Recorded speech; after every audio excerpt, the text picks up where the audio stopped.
अरविंद केजरीवाल यांना ईडीच्या न्यायालयाने कोठडी सुनावली आहे। त्यांच्यावर गंभीर आरोप करण्यात आले आहेत। काय आहेत हे आरोप पाहूयात।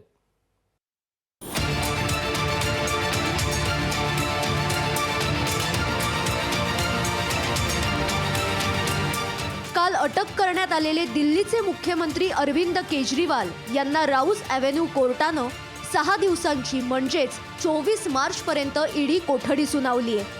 दिल्ली मद्य घोटाळा प्रकरणी केजरीवाल हे मुख्य सूत्रधार असल्याचं सांगत त्यांना हजर केल्यानंतर सुनावणी दरम्यान ईडीच्या वकिलांनी अरविंद केजरीवाल यांच्यावर गंभीर आरोप केलेत। ईडीचे केजरीवालांवर गंभीर आरोप 2022च्या गोवा निवडणुकीत आपच्या प्रचारादरम्यान वापरण्यात आलेल्या पैशात गैरव्यवहार, त्यात अरविंद केजरीवाल यांचा थेट सहभाग असल्याचा आरोप, काही विशिष्ट व्यक्तींना मद्य धोरणात अनुकूलता दाखवणं आणि त्या बदल्यात मोबदल्याची मागणी करणं, या कटात अरविंद केजरीवाल यांचा सहभाग, दक्षिणेतील लॉबीकडून त्या बदल्यात मोबदला मागितल्याचा आरोप ईडीनं केलाय।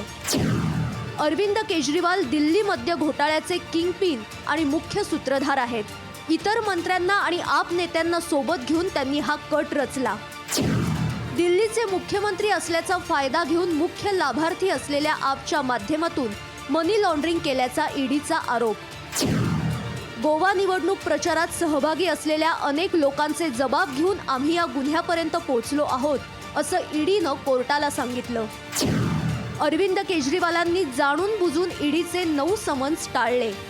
त्यांचे पीएमएलए अंतर्गत जबाब नोंदवताना त्यांनी खरी आणि योग्य माहितीही दिली नाही, असा आरोप ईडीनं केलाय। आपचे माजी संपर्क प्रमुख विजय नायर हे केजरीवाल यांचे प्रमुख सहकारी होते। त्यांनी दक्षिणेतल्या लॉबीमध्ये आणि आपमध्ये मध्यस्थी केली।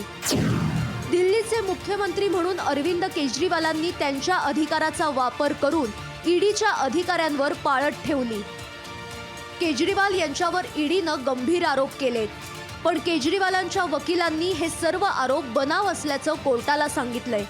कोर्टानं या प्रकरणी केजरीवालांना 6 दिवसांची ईडी कोठडी सुनावली आहे। या कोठडी विरोधात अरविंद केजरीवाल आणि आप हायकोर्ट किंवा सुप्रीम कोर्टाचे दरवाजे ठोठावण्याची शक्यता आहे। ब्युरो रिपोर्ट, लोकशाही मराठी।